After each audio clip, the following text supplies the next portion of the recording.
திருப்பூர் தெற்கு மாவட்டம் பாரதிய ஜனதா கட்சி சார்பாக இன்று நல்லாட்சி தினம் மிக சிறப்பாக கொண்டாடி கொண்டிருக்கின்றோம்.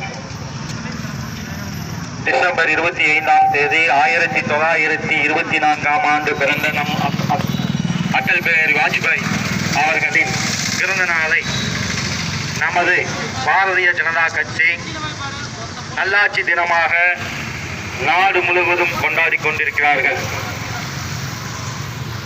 அடல் பிஹாரி வாஜ்பாய் அவர்கள் முதன்முறையாக வெள்ளையனே வெளியேறு என்ற இயக்கத்தில் தன்னை இணைத்துக் கொண்டு சிறைவாசம் சென்றவர்.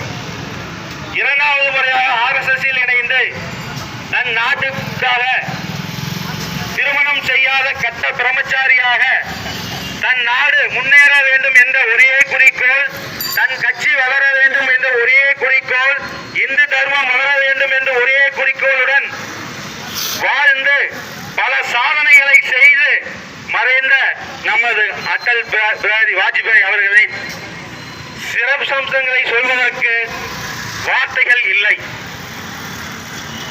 பாத்தீங்கன்னா ஒரு எடுத்துக்காட்டு சொல்றேன். இன்னைக்கு தமிழகத்தில் திமுகவுக்கு எதிராக எப்படி அண்ணாமலை நம்மெல்லாம் பாடுபட்டு கொண்டிருக்கின்றோமோ அதே போல் அன்று காங்கிரசுக்கு எதிராக தன்னை பாரதிய ஜனதா கட்சியை வளர்ப்பதற்காக அர்ப்பணித்த தெய்வம் அடல் பிஹாரி வாஜ்பாய் அவர்கள். நீங்கள் பாத்தீங்கன்னா இப்ப நமக்கு அந்த நிலைமை தெரியும். இப்ப பாத்தீங்கன்னா 17 மாநிலங்களை ஆட்சியில் இருக்கிறோம். சென்ட்ரல் கவர்மெண்ட்ல மோடி தலைமையில் ஆட்சியில் ரொம்ப வலுவா இருக்கிறோம். அந்த சமயத்திலேயே நம்ம தமிழகத்திலேயும் மற்ற மாநிலத்திலேயே நம்ம கட்சி வளர்றதுக்கு எவ்வளவு பாடுபடுறோம், எவ்வளவு தியாகம் பண்றோம். நம்ம இவ்வளவு வலிமையா இருக்கும் போதே நம்ம ஒரு மாநிலத்தில் நம்மளால ஆட்சியை கொண்டு வர முடியலையே. கடந்த காலத்தில் எதிர்கட்சியா கூட இல்ல, அதிக உறுப்பினர் கூட இல்ல. அந்த சமயத்தில் நம்ம அடல் பிஹாரி வாஜ்பாய் அவர்கள் எவ்வளவு வேகமா விவேகமா செயல்பட்டு இருப்பாங்க.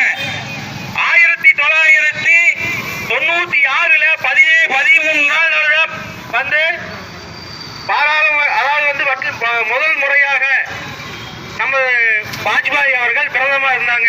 13 நாள். அதுக்கும் பிறகு மறுபடியும் நம்ம முயற்சி கைவிடல.